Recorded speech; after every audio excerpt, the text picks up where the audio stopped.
पुरान् संसारेषु नराधमान् क्षिपाम्यजस्रमशुभान् आसुरीष्वेव योनिषु। जो यज्ञ की नियत विधि छोड़ कल्पित विधियों से यजन करते हैं वे ही क्रूर कर्मी, पापाचारी तथा मनुष्यों में अधम है, अन्य कोई अधम नहीं है। नियत विधि क्या है? ओमित्येकाक्षरं ब्रह्म व्याहरन् मामनुस्मरन् यः प्रयाति त्यजन् देहं स याति परमां गतिम्। ओम जो अक्षय ब्रह्म का परिचायक है, उसका जप तथा मुझ एक परमात्मा का स्मरण, तत्वदर्शी महापुरुष के संरक्षण में ध्यान। शास्त्र इति गुह्यतमं शास्त्रम् इदमुक्तं मया नघ एतद्बुद्ध्वा बुद्धिमान् स्यात् कृतकृत्यश्च भारत। इस प्रकार यह अति गोपनीय शास्त्र मेरे द्वारा कहा गया। इसे तत्व से जानकर मनुष्य पूर्ण ज्ञाता तथा कृतार्थ हो जाता है। अतः योगेश्वर श्री कृष्ण की यह वाणी स्वयं में पूर्ण शास्त्र है। तस्माच्छास्त्रं प्रमाणन्ते कार्याकार्यव्यवस्थितौ ज्ञात्वा शास्त्रविधानोक्तं कर्म कर्तुमिहार्हसि। कर्तव्य और अकर्तव्य के निर्धारण में शास्त्र ही प्रमाण है। अतः गीता में निर्धारित विधि से आचरण करें। धर्म सर्वधर्मान् परित्यज्य मामेकं शरणं व्रज अहं त्वा सर्वपापेभ्यो मोक्षयिष्यामि मा शुचः। धार्मिक उथल पुथल को छोड़ एकमात्र मेरी शरण हो जा, अर्थात एक भगवान के प्रति पूर्ण समर्पण ही धर्म का मूल है। उस प्रभु को पाने की नियत विधि का आचरण ही धर्माचरण है, और जो उसे करता है वो अत्यंत पापी भी शीघ्र धर्मात्मा हो जाता है। धर्म प्राप्त कहां से करें? ब्रह्मणो हि प्रतिष्ठाहम् अमृतस्याव्ययस्य च शाश्वतस्य च धर्मस्य सुखस्यैकान्तिकस्य च। उस अविनाशी ब्रह्म का, अमृत का, शाश्वत धर्म का और अखंड एक रस आनंद का मैं ही आश्रय हूं, अर्थात परमात्म स्थित सद्गुरु ही इन सब का आश्रय है। नोट: विश्व के सारे धर्मों की सत्य धारा एक ईश्वर गीता का ही प्रसारण है।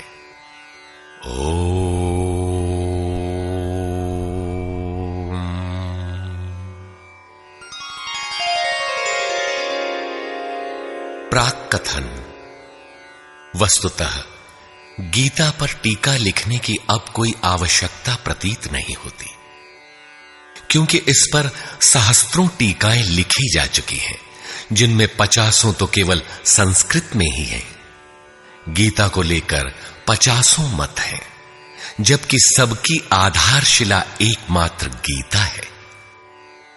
योगेश्वर श्री कृष्ण ने तो कोई एक बात कही होगी, फिर यह मतभेद क्यों? वस्तुतः वक्ता एक ही बात कहता है किंतु श्रोता यदि 10 बैठे हों तो 10 प्रकार के आशय ग्रहण करते हैं। व्यक्ति की बुद्धि पर तामसी, राजसी अथवा सात्विक गुणों का जितना प्रभाव है, उसी स्तर से उस वार्ता को पकड़ पाता है। इससे आगे वो समझ नहीं पाता। अतः मतभेद स्वाभाविक है।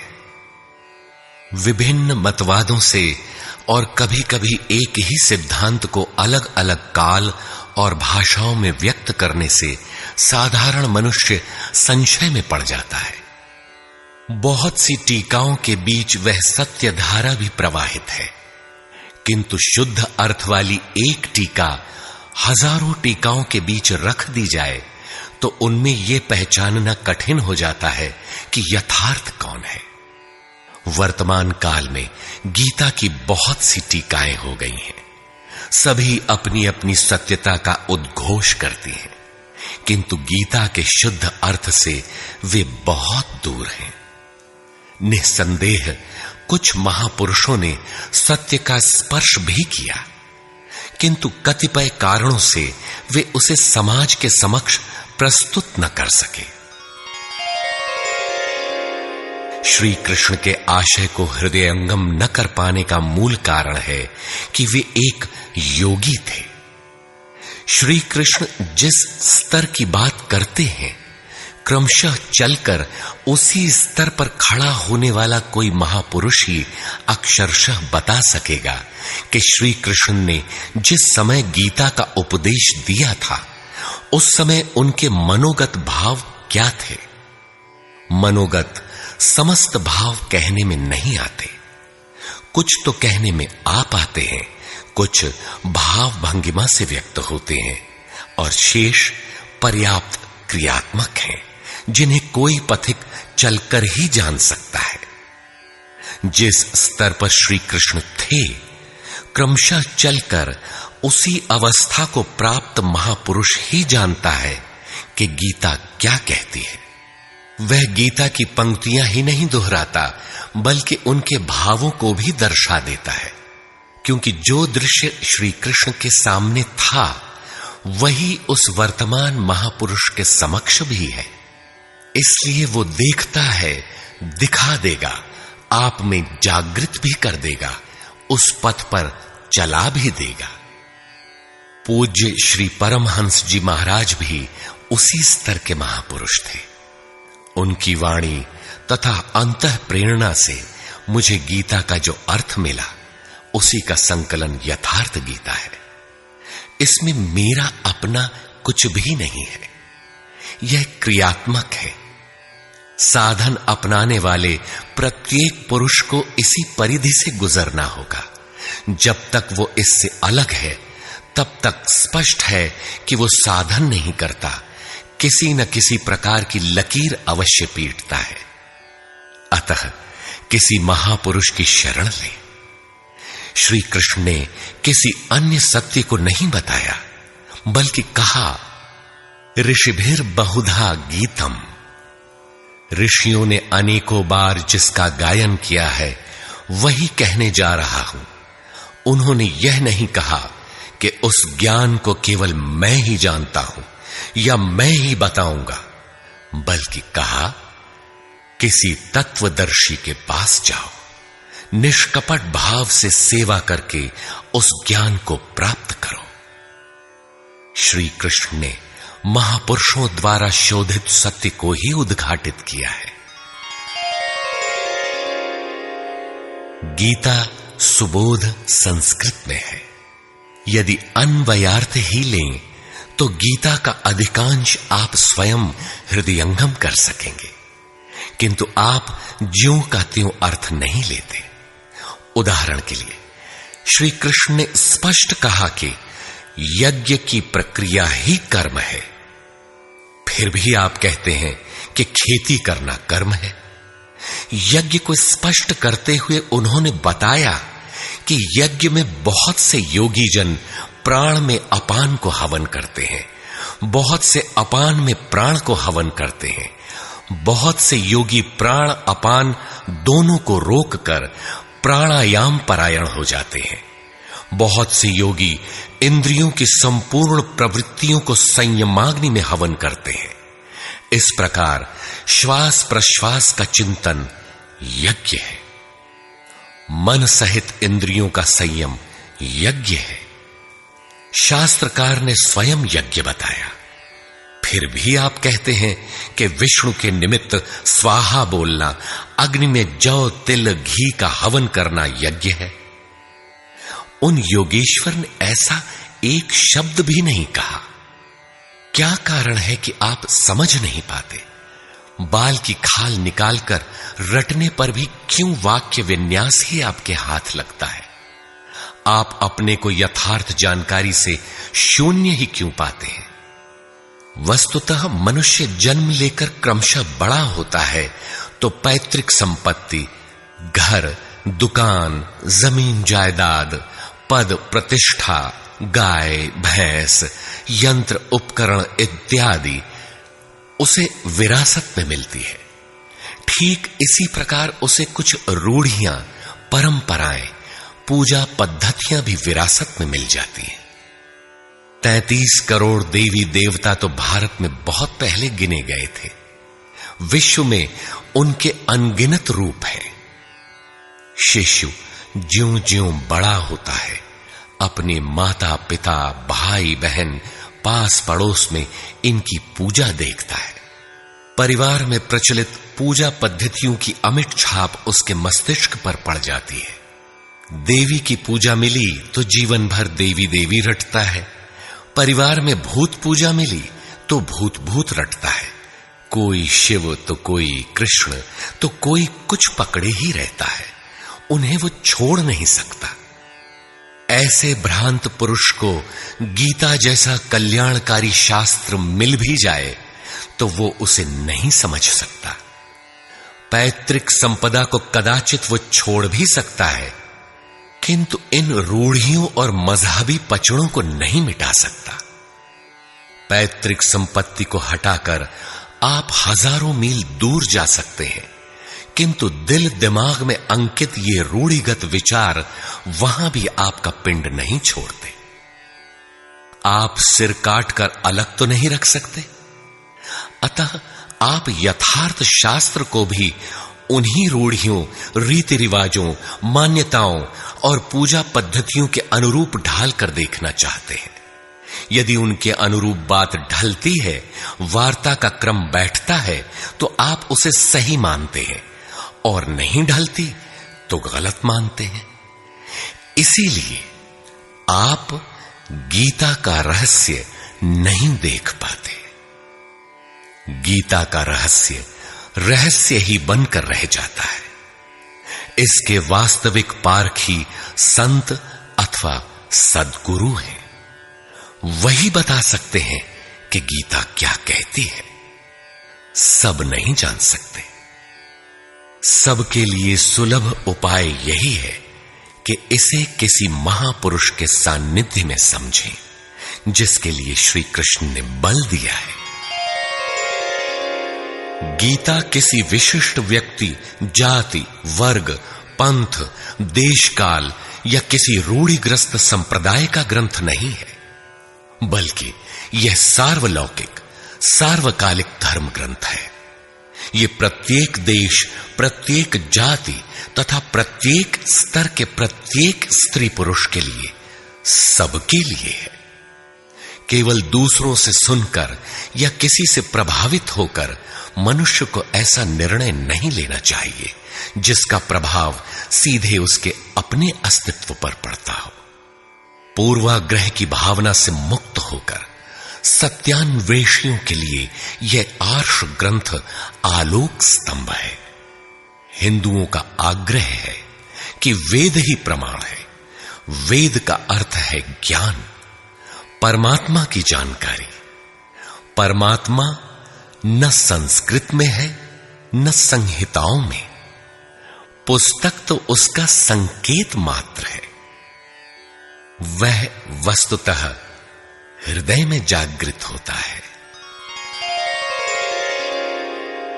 विश्वामित्र चिंतन कर रहे थे। उनकी भक्ति देखकर ब्रह्मा आए। बोले, आज से तुम ऋषि हो। विश्वामित्र को संतोष नहीं हुआ, चिंतन में लगे रहे। कुछ काल पश्चात देवताओं सहित ब्रह्मा पुनः आए और बोले, आज से तुम राजर्षि हो। किंतु विश्वामित्र का समाधान ना हुआ। वे अनवरत चिंतन में लगे रहे। ब्रह्मा दैवी संपदाओं के साथ पुनः आए और बताया कि आज से तुम महर्षि हुए। विश्वामित्र ने कहा, नहीं, मुझे जितेंद्रिय ब्रह्मर्षि कहें। ब्रह्मा ने कहा, अभी तुम जितेंद्रिय नहीं हो। विश्वामित्र पुनः तपस्या में लग गए। उनके मस्तिष्क से तपस्या की आभा निकलने लगी। तब देवताओं ने ब्रह्मा से निवेदन किया। ब्रह्मा उसी प्रकार विश्वामित्र से बोले, अब तुम ब्रह्मर्षि हो। विश्वामित्र ने कहा, यदि मैं ब्रह्मर्षि हूं तो वेद हमारा वरण करे। वेद विश्वामित्र के हृदय में उतर आया। जो तत्व विदित नहीं था, विदित हो गया। यही वेद है, न कि पोथी। जहां विश्वामित्र रहते थे, वहां वेद रहता था। यही श्री कृष्ण भी कहते हैं कि संसार अविनाशी पीपल का वृक्ष है। ऊपर परमात्मा जिसका मूल और नीचे प्रकृति पर्यंत शाखाएं हैं। जो इस प्रकृति का अंत करके परमात्मा को विदित कर लेता है, वह वेदवित है। अर्जुन, मैं भी वेदवित हूं।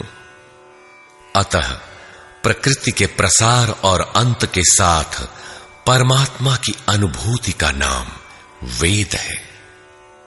यह अनुभूति ईश्वर प्रदत्त है। इसलिए वेद को अपौरुषेय कहा जाता है। महापुरुष अपौरुषेय होते हैं। उनके माध्यम से परमात्मा ही बोलता है। वे परमात्मा के संदेश प्रसारक अर्थात ट्रांसमीटर हो जाते हैं। केवल शब्द ज्ञान के आधार पर उनकी वाणी में निहित यथार्थ को परखा नहीं जा सकता। उन्हें वही जान पाता है जिसने क्रियात्मक पथ से चलकर इस अपौरुषेय स्थिति को पाया हो, जिसका पुरुष अर्थात अहं परमात्मा में विलीन हो चुका हो। वस्तुतः वेद अपौरुषेय है, किंतु बोलने वाले 100-150 महापुरुष ही थे। उन्हीं की वाणी का संकलन वेद कहलाता है। किंतु जब शास्त्र लिखने में आ जाता है तो सामाजिक व्यवस्था के नियम भी उसके साथ लिख दिए जाते हैं। महापुरुष के नाम पर जनता उनका भी पालन करने लगती है, यद्यपि धर्म से उनका दूर का भी संबंध नहीं रहता। आधुनिक युग में मंत्रियों के आगे पीछे घूमकर साधारण नेता भी अधिकारियों से अपना काम करा लेते हैं, जबकि मंत्री ऐसे नेताओं को जानते भी नहीं।